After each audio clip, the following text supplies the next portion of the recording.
SK ചാനലിലേക്ക് സ്വാഗതം. KSR, KER, സർക്കാർ ഉത്തരവുകൾ എന്നിവയുടെ അപ്ഡേഷൻ ലഭിക്കുന്നതിന് വേണ്ടി SK ചാനൽ ഉടനെ തന്നെ സബ്സ്ക്രൈബ് ചെയ്യുക. കേരള വിദ്യാഭ്യാസ നിയമങ്ങൾ KER അനുസരിച്ച് ഓരോ സ്കൂളിലും എത്ര കുട്ടികളുണ്ടെങ്കിൽ ഓരോ ക്ലാസ്സിലും എത്ര ഡിവിഷനുകളാകാം, അധ്യാപക വിദ്യാർത്ഥി അനുപാതം എത്രയാണ് എന്നതിനെ സംബന്ധിച്ചാണ് ഈ എപ്പിസോഡ് വിവരിക്കുന്നത്. ആധാറുള്ള കുട്ടികളെ മാത്രമേ അധ്യാപക തസ്തിക നിർണയത്തിന് പരിഗണിക്കുകയുള്ളൂ. ഓരോ ക്ലാസ്സിലും എത്ര കുട്ടികളുണ്ടെങ്കിൽ ഡിവിഷനുകൾ അനുവദിക്കാമെന്ന് നമുക്ക് നോക്കാം.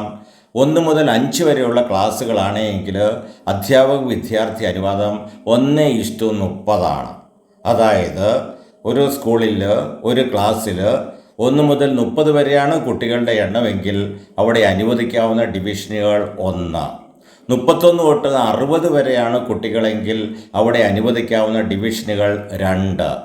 61 മുതൽ 90 വരെയാണെങ്കിൽ 3 ഡിവിഷനുകൾ അനുവദിക്കാം. 91 മുതൽ 120 വരെയുള്ള കുട്ടികളാണ് ആ സ്കൂളിൽ ആ ക്ലാസ്സിലുള്ളതെങ്കിൽ 4 ഡിവിഷനുകൾ. 121 മുതൽ 200 വരെ കുട്ടികളുണ്ട് എങ്കിൽ അവിടെ 5 ഡിവിഷൻ അനുവദിക്കാവുന്നതാണ്. 201 മുതൽ 240 വരെ 6 ഡിവിഷനുകൾ. ഇനിയും തുടർന്നും ഡിവിഷൻ എത്ര കുട്ടികൾ ഉണ്ടാകണമെന്ന് കണ്ടുപിടിക്കണമെങ്കിൽ ആ 201ൻ്റെ കൂടെ 30 കൂടി ചേർത്ത് എത്ര കുട്ടികൾ ഉണ്ടാകണം, എത്ര ഡിവിഷൻ എന്നുള്ളത് നമുക്ക് തന്നെ കണ്ടുപിടിക്കാവുന്നതാണ്. ഒരു ഉദാഹരണത്തിലേക്ക് പ്രവേശിക്കാം. ഒരു സ്കൂളിൽ 3ാം ക്ലാസ്സിൽ 65 കുട്ടികളുണ്ടെങ്കിൽ ആ സ്കൂളിൽ എത്ര ഡിവിഷനാകാം? 3ാം ക്ലാസ്സിൽ നമുക്ക് നോക്കാം. 65 61നും 90നും ഇടയ്ക്ക് വരുന്നത് കൊണ്ട് ആ ക്ലാസ്സിൽ ആ സ്കൂളിൽ 3 ഡിവിഷനുകൾ അനുവദിക്കാവുന്നതാണ്. തുടർന്ന് 6 മുതൽ 8 വരെയുള്ള ക്ലാസ്സുകൾക്ക് നിലവിലുള്ള അധ്യാപക വിദ്യാർത്ഥി അനുപാതം 1:35.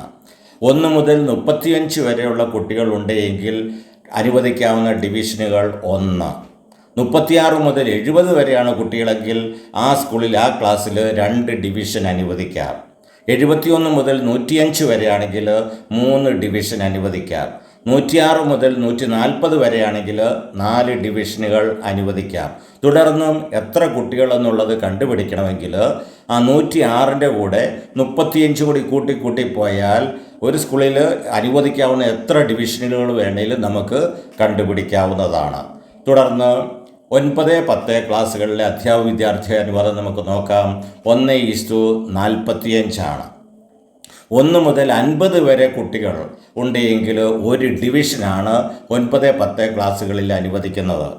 51 മുതൽ 95 വരെയാണെങ്കിൽ 2 ഡിവിഷനുകളാണ് അനുവദിക്കുന്നത്. 96 മുതൽ 140 വരെയാണെങ്കിൽ 3 ഡിവിഷനുകൾ അനുവദിക്കും. 141 മുതൽ 185 വരെയാണെങ്കിൽ 4 ഡിവിഷനുകൾ അനുവദിക്കും. ഇങ്ങനെ കൂടുതൽ ഡിവിഷനുകൾ കണ്ടെത്തണമെങ്കിൽ ആ 141ൻ്റെ കൂടെ 45 കൂടി പോയാൽ ഒരു സ്കൂളിൽ എത്ര കുട്ടികളുണ്ട്, അവർക്ക് എത്ര ഡിവിഷൻ അനുവദിക്കും എന്നുള്ളതിനെക്കുറിച്ച് നമുക്ക് തന്നെ കാൽക്കുലേഷൻ സ്വീകരിക്കാവുന്നതാണ്. ഉദാഹരണത്തിന് ഒരു സ്കൂളിൽ 10ാം ക്ലാസ്സിൽ 100 കുട്ടികളുണ്ടെങ്കിൽ 96നും 140നും ഇടയ്ക്കായി നിൽക്കുന്നതുകൊണ്ട് ആ സ്കൂളിൽ 10ാം ക്ലാസ്സിൽ 3 ഡിവിഷനുകൾ അനുവദിക്കാം. പ്രത്യേകം ശ്രദ്ധിക്കുക, വാലിഡായിട്ടുള്ള ആധാറുള്ള കുട്ടികളെ മാത്രമേ എണ്ണത്തിൽ ഉൾപ്പെടുത്തുകയുള്ളൂ. Thank you.